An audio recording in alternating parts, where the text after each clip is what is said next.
चाललंय आम्हाला व्हिडिओ काढले घरचे बघतील व्हिडिओ.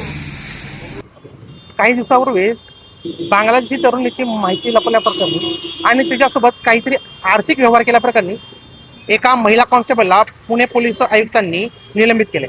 यानंतर पुणे पोलीस आयुक्त ऍक्शन मोडवर आले आणि पाहायला गेलं तर काल पुण्यातील बुधवारपेठ म्हणजे रेड लाईट या भागात काल एक कॉम्बिंग ऑपरेशन राबवलं. आता सध्या आपण आहोत या पुण्यातील बुधवारपेठ भागात आणि या ठिकाणी पाहायला गेलं तर काल रात्री 12 ते 3च्या दरम्यान या ठिकाणी पुणे पोलिसांनी एक कॉम्बिंग ऑपरेशन राबवलं आणि या ठिकाणी पाहायला गेलं तर खूप मोठ्या प्रमाणात काल रात्री पोलीस बंदोबस्त होता.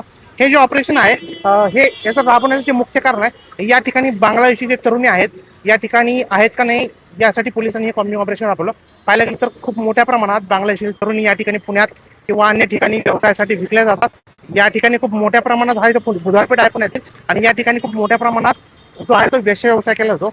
या ठिकाणी एकत्रित पाहायला गेलं तर काल रात्री जे आहे 12 ते 3च्या दरम्यान या ठिकाणी कॉम्बिंग ऑपरेशन राबवलं गेलं होतं आणि या ठिकाणी काल जे आहे पुणे पोलिसांनी या ठिकाणी 50 पेक्षा अधिक घरांची या ठिकाणी झाडाझडती घेतली आणि येथील जे कुंटणखाने आहेत याची झाडाझडती घेण्यात आली. आणि पाहायला गेलं तर अजून काही बांगलादेशी तरुणी या ठिकाणी भेटतात का याची माहिती यावेळेस घेण्यात आली. पाहायला गेलं तर बाहेर देशातून म्हणजे बांगलादेशातून पाहायला गेलं तर अनेक तरुणी या ठिकाणी पुण्यात कुंटणखान्यात किंवा पेशा व्यवसाय करण्यासाठी विकल्या जातात आणि अजून काही तरुण या ठिकाणी भेटतात का याच्याच माहितीसाठी पाहायला गेलं तर काल पुणे पोलिसांनी एक मोठं कॉम्बिंग ऑपरेशन राबवलं. पण आता मिळालेल्या माहितीनुसार अशीच कारवाई यापुढेही ठेवण्यात येणार आहे कारण की खूप मोठ्या प्रमाणात जे बांगलादेशी तरुणी जे आहेत ते अवैधरित्या पुणे किंवा राज्यभर अवैधरित्या राहत आहेत आणि त्यांची माहिती गोळा करून त्यांना पकडून पुन्हा त्यांच्या माहितीशी पाठवण्याचा हा पोलिसांचा प्लॅन आहे. आता यापुढे ही कारवाई चालू राहणार अशी पोलिसांनी माहिती दिली आहे. न्यूज अनकटसाठी मी दिनेश वाटे, धन्यवाद.